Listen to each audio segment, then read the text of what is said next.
샬롬, 말씀 읽어주는 김기용 목사입니다. 오늘도 기대하는 마음과 사모하는 마음을 가지고 하나님의 말씀 함께 읽겠습니다. 예레미야 4장 19절부터 31절까지의 말씀입니다. 나 배가 뒤틀려 허리를 펼 수 없다. 불꽃챙이가 창자를 찌르는 듯하다. 오장육부가 갈기갈기 찢기는 것 같은 고통이 한순간도 멈추지 않는다. 전쟁을 알리는 숫양 뿔나팔 소리가 내 길을 떠나지 않는다. 재앙이 꼬리에 꼬리를 물고 이어져 나라 전체가 잿더미가 되었다. 한순간에 내 집이 허물어졌다. 눈 깜빡할 사이에 벽이 무너져 내렸다. 저 경보 봉화를 얼마나 더 보아야 하느냐? 저 경보 소리를 얼마나 더 들어야 하느냐? 어리석기 짝이 없는 내 백성이여, 저들은 내가 누구인지 전혀 모른다. 모두 얼간이, 얼뜨기 멍청이들이다. 악에는 전문가들이지만 선에는 전능아들이다. 내가 땅을 보니 다시 창세 전의 혼돈과 공허 상태로 돌아가 있었다. 하늘을 보니 하늘의 별이 하나도 보이지 않았다.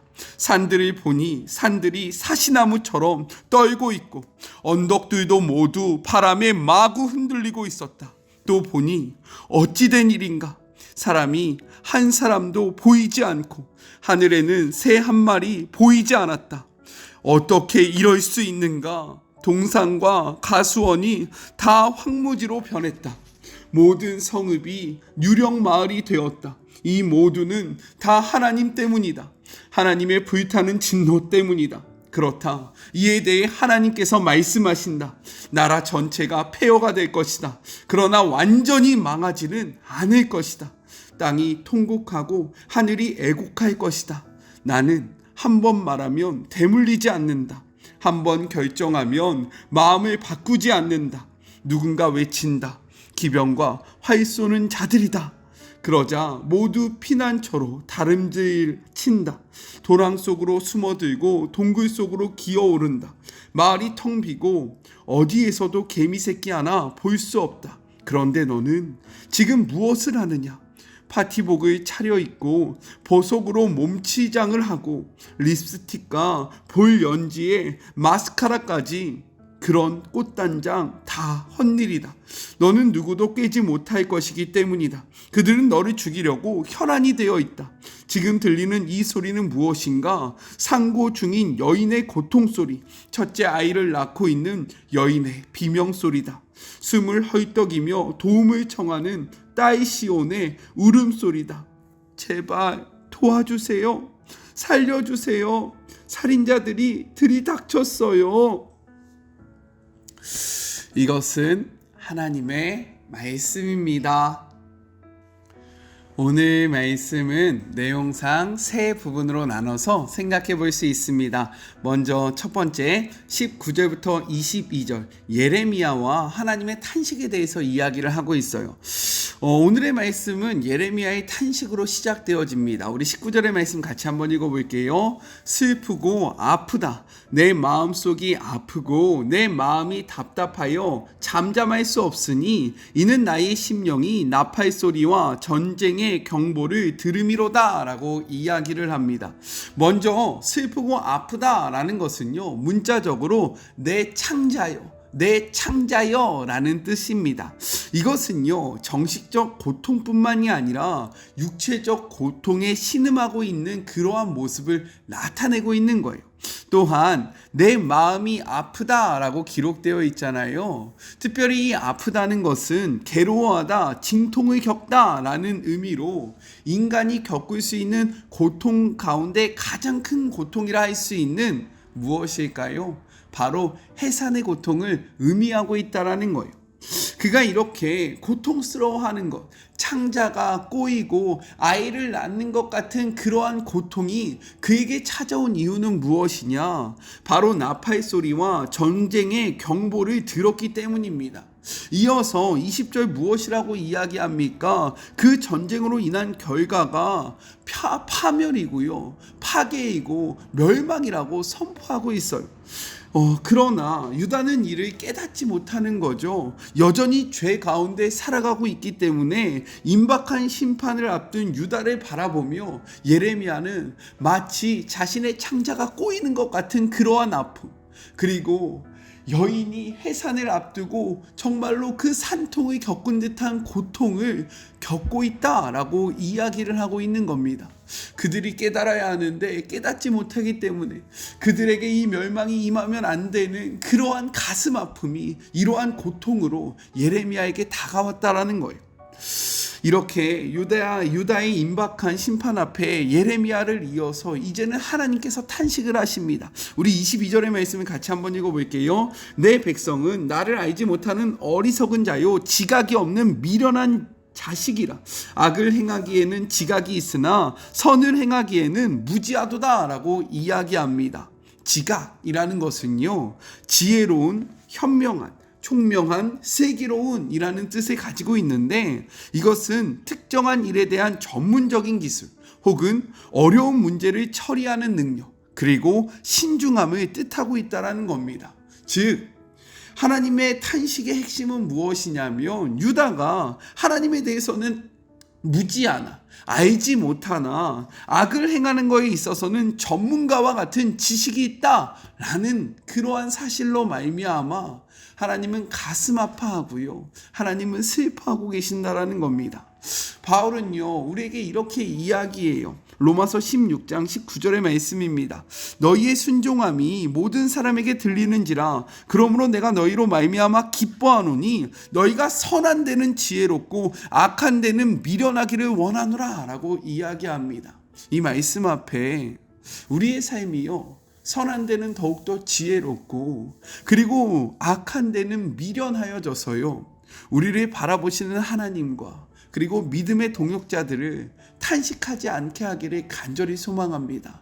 누군가가 우리의 삶을 바라볼 때, 야, 김기웅 목사 저렇게 가면 안 되는데, 저렇게 하면 하나님이 기뻐하시지 않는데, 저 길은 멸망의 길인데, 아파하고 탄식하는 것이 아니라 우리의 모습을 바라보면서, 그래, 저 길이야, 저렇게 살아야 돼, 맞아, 우리도 저 길로 나아가자 라는 희망을 느끼기를 간절히 소망합니다.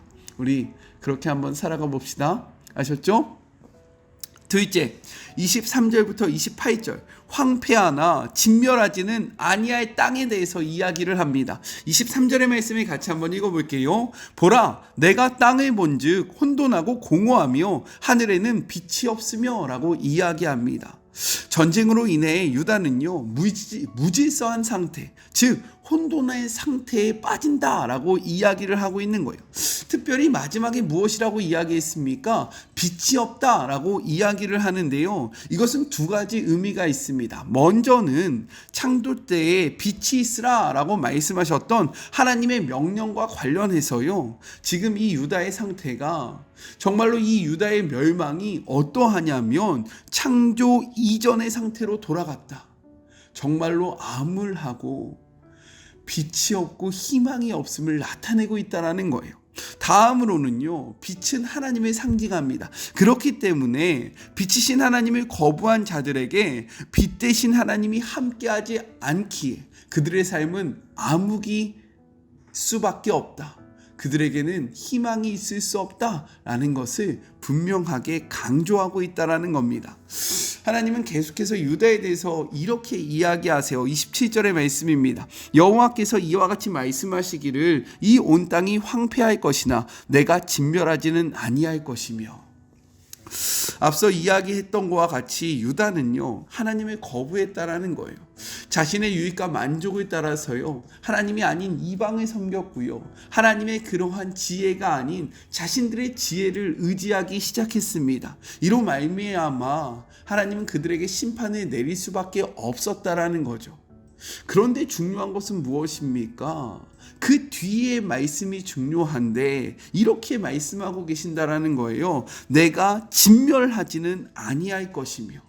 진멸은요, 완벽한 멸망을 뜻합니다. 즉, 회복할 수 없는 상태를 나타내요. 그런데 하나님이 지금 자신을 떠난, 자신의 말을 듣지 아니한, 자신의 길로 나아간 유다를 그 죄로 말미암아 징벌하기는 하실 텐데, 심판은 하실 텐데, 이들을 황폐하게 하나 완벽하게 진멸하지는 아니하시겠다라고 선언하고 계신 겁니다.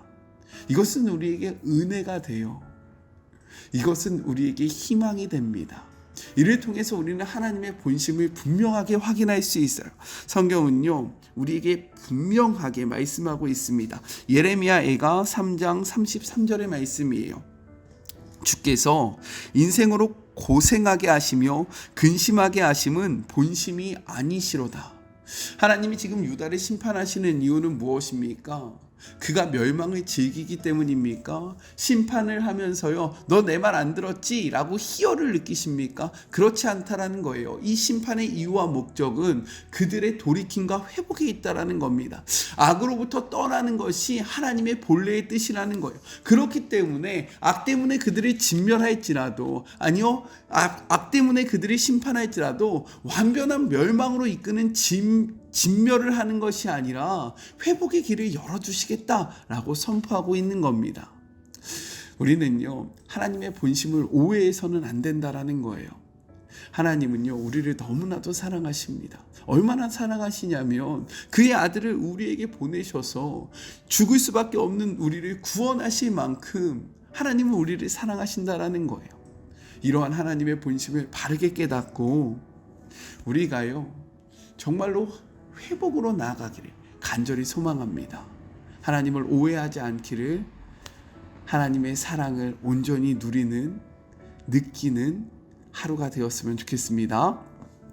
셋째, 29절부터 32절 모든 것이 헛되게 되는 멸망의 날에 대해서 이야기를 하고 있습니다. 30절입니다. 멸망을 당한 자여 내가 어떻게 하려느냐? 내가 붉은 옷을 입고 금장식으로 단장하고 눈을 그려 꾸밀지라도 내가 화장한 것이 헛된 일이라. 여인들이 너를 멸시하여 내 생명을 찾으니라 라고 이야기합니다.